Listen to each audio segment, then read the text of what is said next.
Hello everyone, this is Neal Davis from Digital Cloud Training. I help people to learn AWS and pass their AWS certifications. But I often get questions from students asking about how to take it to the next level. Of course, what everyone really wants is to actually go out and find a job, get a promotion, and work in the IT industry. So I've got Rick Wu on today. Rick Wu is a senior leader in a large IT organization with over 20 years experience in IT. And Rick helps people with these sorts of questions around how they can take interviews, how they can prepare their resumes, and look for the right positions in the IT industry. So thanks for joining me today, Rick. No problems, I'm glad to be here. Yeah, I'm very excited to have this conversation because I get so many questions from students, and especially now in the last year or so, we've had such massive changes in the world, in the economy, and in the IT industry and just in business in general. So a lot of these questions really come up because students are really a bit confused about, what's out there, what's happening in the job market, how can they leverage the opportunities, and what should they do to prepare themselves. So the first question I've got is, it's quite a broad one. It's really pertinent to the situation we find ourselves in with the pandemic and the lockdowns and the social distancing. And that is, what does the overall job market look like for cloud computing in 2021? Okay, so the job market has changed quite a lot in the last few years before COVID. COVID has basically put a boost on market cloud adoption. So what's happening that we see in the IT market is lots of people are trying to get into cloud for agility, to try to get to market faster, because the normal means of serving their customers have actually stopped. Whether they could get IT infrastructure provisioned in time when the, resources and the operations team aren't there, that's the struggle right now. They don't have the manpower to actually go and deliver that services that they were able to do in a data center, in a normal day-to-day world. So that has pushed a lot of cloud adoption like AWS, Azure, Shopify that we have in North America here. And what we also see out of that is that the cloud skills, the AI skills, all that stuff has evolved. Also, right now, what we're seeing is a lot of requirements for security skills because the cyber attacks have exponentially increased as well. Yeah, that's really interesting. And, I would absolutely echo those sentiments. I think one of the things that I picked up recently in the reInvent conference last year, Andy Jassy, the CEO of AWS, in his keynote speech. And if you guys haven't watched the keynote speech from last year at reInvent, definitely go and watch it. There was lots of really good information in there. A couple of things that I picked up on, which I thought were really interesting. The first one is, so we're starting from a point where AWS has a run rate of 46 billion a year. And, there's other cloud companies as well. There's a couple of really big players behind AWS. So you can imagine that the overall space is worth hundreds of billions of dollars. So that's a huge amount. But what he said was that actually only 4% of total IT spend is going into the cloud at the moment. So that leaves a huge amount of on-premises spend. And we all know that the cloud is the future. Everyone's moving to it slowly. There'll always be edge use cases, things like that, where there will be on-premises data centers. But we are moving to the cloud, and that means there's so much more to go and a really huge amount of growth coming in the next several years. And that means more jobs. And that means people have to get skilled. There's going to be a lot of people who have to reskill because they're already working in the industry in legacy IT. So the other thing that he mentioned was that there are a lot of companies who are just dipping their toes in the water, and now they've been pushed. What happened last year, it took them off guard, and they realized we've got to get into the cloud. We need the agility. We need the consumption-based pricing. A lot of companies have been caught without being prepared for that, what happened last year with the pandemic. And so now companies are saying, right, before anything like this happens again, we need to make sure we get to the cloud. And also just to adapt, in many ways, companies needed to adapt their companies and be very agile in order to start supporting things like work from home, and also to be able to innovate and bring new products to market. So that's really interesting. And I think that it's really in line with what you're saying. Things have changed. there's, IT growth and take up of cloud services is huge. And so we're going to see lots more jobs being opened up over the next year. I'll pause you right there for a second, because while AWS is great about the public cloud, a lot of people are actually building their own internal cloud. So whether they use AWS on-prem technologies, or whether they actually evolve their data center into more of a cloud-centric delivery system, delivery model, that is actually another portion. So as you said, for the spend, the 4% spend, that's totally correct. It's what we see as well. But a lot of the companies that are going to cloud actually don't feel the, I guess, the security and the business needs are being met properly in the clouds, and that has pushed them to also evolve their data center into more of a cloud-centric. So what you're going to see is more of a hybrid cloud, and you're also going to see adoptions of up to 3 clouds per organization. It's almost a best practice to do that, and it follows the ITIL, all kinds of frameworks to have redundancy in the cloud. Yeah, those are really good points. Hybrid really is the reality, isn't it? And so, and something we'll probably pick up on a bit later in this call as well, is the need to have that broad skill set. It's not just about learning AWS. You might need to learn about Azure, you might need Google Cloud skills and various other technologies as well, because the reality is most people don't go all into one company, one cloud provider. There is a lot of that hybrid scenario coming up. So you definitely having those skills across different cloud providers is something which really makes you stand out. Absolutely. And I do give you kudos for your networking course. I saw you recently launched that one. That will go, it's going to be a night and day difference if you understand the network in that manner of getting any type of IT job at this point. So yeah, networking, absolutely. Networking, security, as you mentioned before, another really big one. So the next question I wanted to cover off, and we've probably covered this partly in what we've just been through, but how will COVID-19 change the actual job market? Is there anything else you want to add to that point? Yes, so COVID has actually pushed us to adopt a remote office utilization model more, I guess, quicker than what we expected. So it used to be shared workspaces. This is made popular from a lot of the bigger corporations, the social media corporations like Facebook and Google, the one desk where everybody sits around it and work together. However, COVID has pushed that to the remote office, and you'll hear more and more about companies shutting down their offices to make remote work staff available.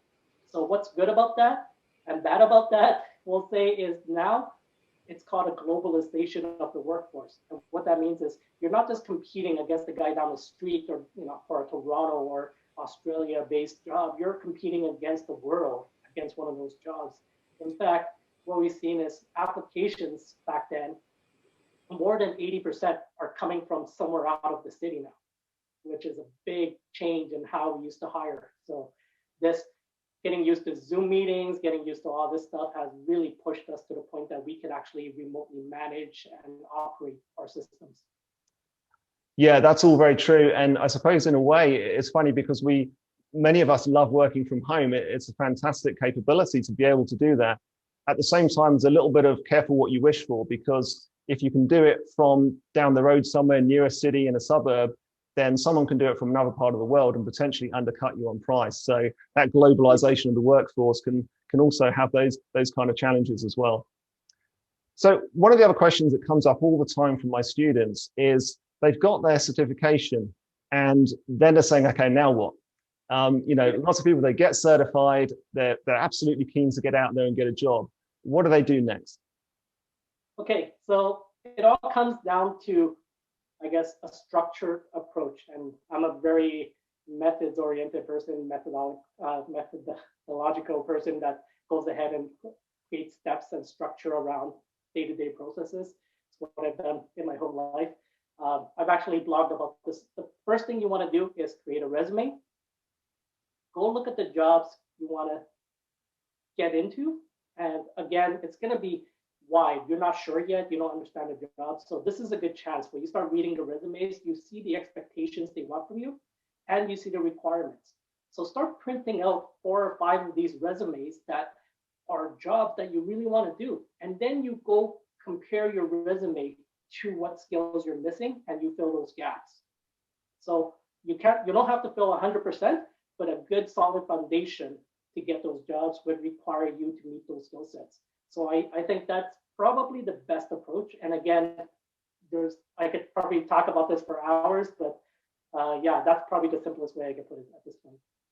Yeah, it's interesting that you mentioned that you don't have to fulfill all the requirements. I've often seen recruiters putting out requests for candidates, and they seem to want the entire IT department. You know, they've got one job description and it's got so many different capabilities on it. You think, well, you're going to be lucky to find someone who has all of that.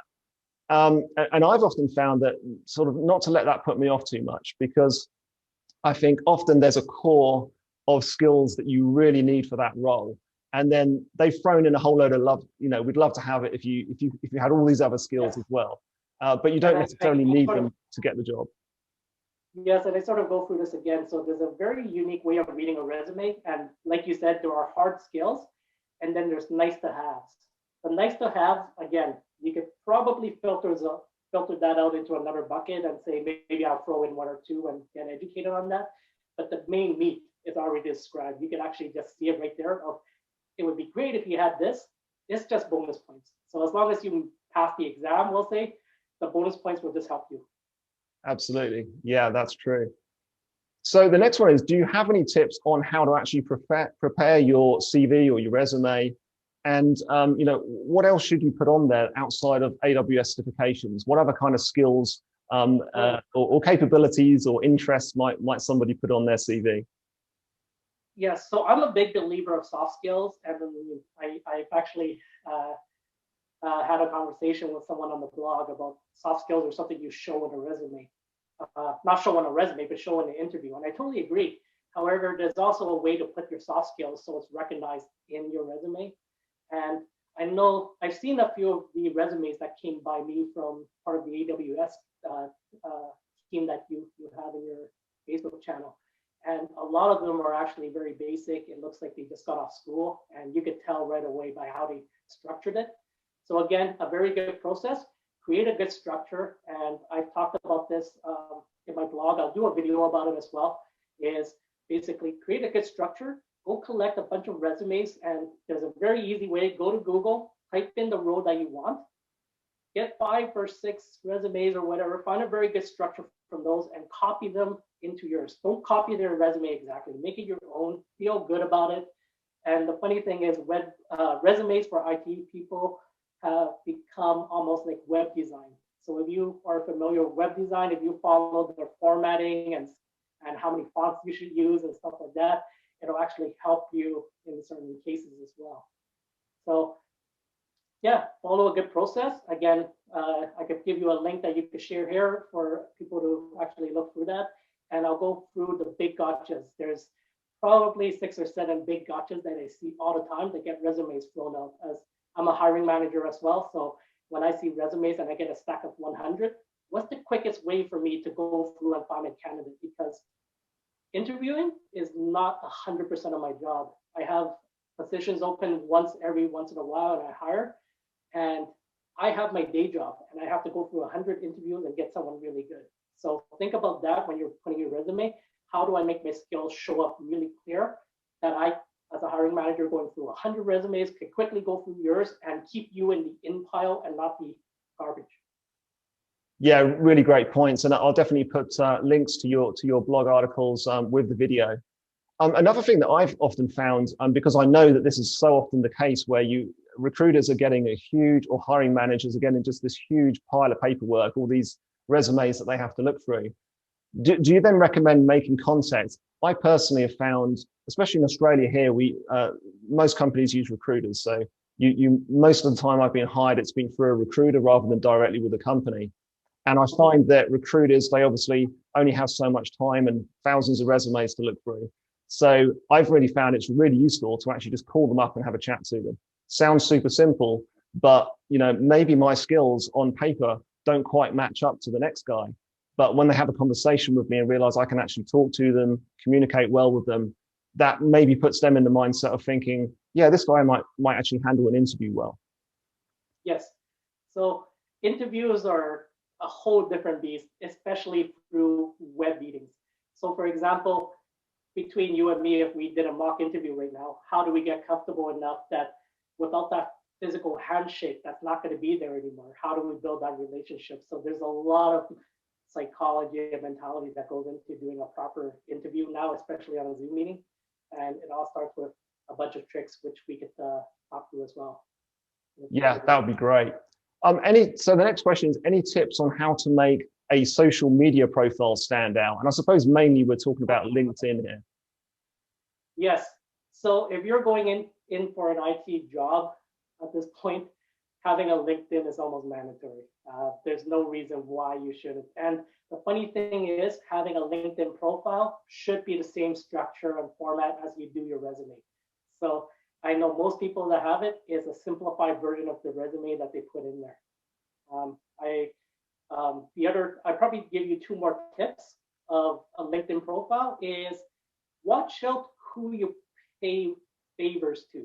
So I've seen so many people that go and say to someone like HP, and they say, "Oh, love your laptops," and that might actually jeopardize them if they go for a job at Dell or Lenovo or something else. So as you're looking for a job, try not to pay too many favors to someone. You can say, "Great technology, I can see this concept being used," but again, try not to show your allegiance when you're looking for a job, because that might actually impact you if you bank yourself on trying to get a job here, but then you sort of get yourself rejected from the competitors of that company. Number two is you should start sending out valid material that's interesting. And don't do the blind man forward, which a lot of people do, is taking a random LinkedIn article that someone shares that you just send share. That's too easy. What you need to do is write 1 or 2 sentences with either concerns, opinions, how you could see this technology being leveraged, or what you found interesting, comparing it to something else. So add value. Don't just blindly share. So once you start doing that, you'll see you'll gather a following, and go help. There's lots of opportunities for you to go out and help people in LinkedIn. Yeah, great tips. And what do you think about getting endorsements as well? Is it worth sort of going back to previous employers or colleagues and getting them to endorse you on your profile on LinkedIn? I think by the time the resume gets passed, it'll actually be valid, but the value would be diminished. So by the time I actually have your resume in hand, all that has been passed. I'll probably spend 2 or 3 minutes looking at your LinkedIn, just doing a quick scan.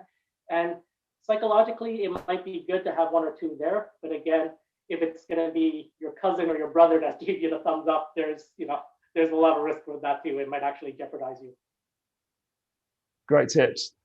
The next question I've got is, what kind of entry-level jobs can someone apply for if they're a newbie? And this is something that's so important to many of my students. I get a huge amount of students who are completely new to cloud, or they might even be completely new to IT as well. So, yes. Finding that first position can often be really, really difficult in your IT career. So do you have any tips on where should people aim to get the sort of right entry-level job to get into the industry? So that's a great thing, and something I really wanted to address, and I didn't have a good medium. So I'm glad you asked me this question now. And I'll tell you, watch out for the advice you get, because as someone who's worked in this field for a long time, and I actually have a lot of people in my network that are senior leaders in other countries. What I would call like a project coordinator here might be a very junior role, but somewhere in Europe might be a very senior role. So be careful about the advice that someone gives you. It's all based on their perspective, and they are right from where they are, where they live, and what their company is going through. So we got to be careful of that, taking the advice, and even stuff I give you, just put a grain of salt on everything. Filter through, validate it with your own data, and that's always been my advice to anybody out there. Now, my biggest thing is I can't give you a simple answer on this one.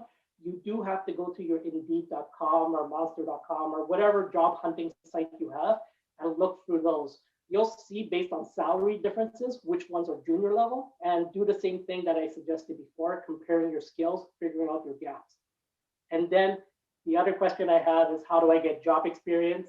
The chicken and egg question that we all have is, I got my certification. I want to get a better job just to lead and have a better lifestyle for me and my family, which I totally respect.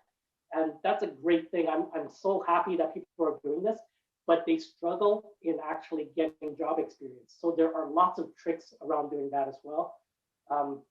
I'll give you one or two, and I'll talk more about it on a later video, so we don't have like a half-hour video here. But one thing is, there's opportunity all the time, and people will always have reasons why they can't do it, and that's totally fine. But for the people who succeed, or the people that find ways around those reasons that they can't move forward. For example, oh, I don't have a job, but there are hundreds of opportunities. Recently, I believe you asked for teacher's assistants. And that's for right, someone yeah. who has 250,000 students, if I have that on my resume that I was a teacher assistant for over 250,000 AWS students, wow, you know, that one is going to be a big one. So there's lots of opportunities out there, but I see too many people just sitting there looking at it. Oh, I don't have experience. Lots of those reasons. So the first thing is that little voice that tells you all the reasons, and the cynics around you that say, oh, don't do it, you're going to starve, you're going to lose your job. Get rid of those and just move forward. Yeah, you're absolutely right. You've just got to get out there and have a go. That's, you know, the world doesn't reward anyone who doesn't do that. You have to step outside your comfort zone, put your best foot forward, and see what comes along. I think at the same time, students do often have to consider where their starting point. I think a lot of students come in and, you know, they've done their solutions architect certification, so they want to go into a solutions architect role. And like you said before, one role in one company or one country can be very different in another. So a solutions architect role would typically be a fairly senior role, but that's not always the case. But for the most part, it is a senior role. And therefore, most students will have to go and work in the industry, and they'll need to work through various other roles before they get to that point. Exactly. And just to give you an example, an enterprise architect, which covers up sort of a very wide relationship across the organization with finance and all kinds of stuff, those are like senior VPs in certain companies.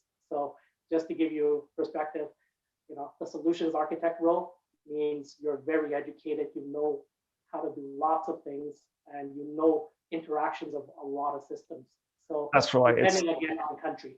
Yeah, again, it's experience, isn't it? You can go out and you can get the certifications, but without the experience, then you're going to have a challenge getting into that kind of position, because it really does require that you've been in the industry for a while. Because when you're actually working in the industry, you know, you can learn AWS really well, or Azure or Google, but you'll find that in your day-to-day role, there's so many other technologies that you need to be aware of.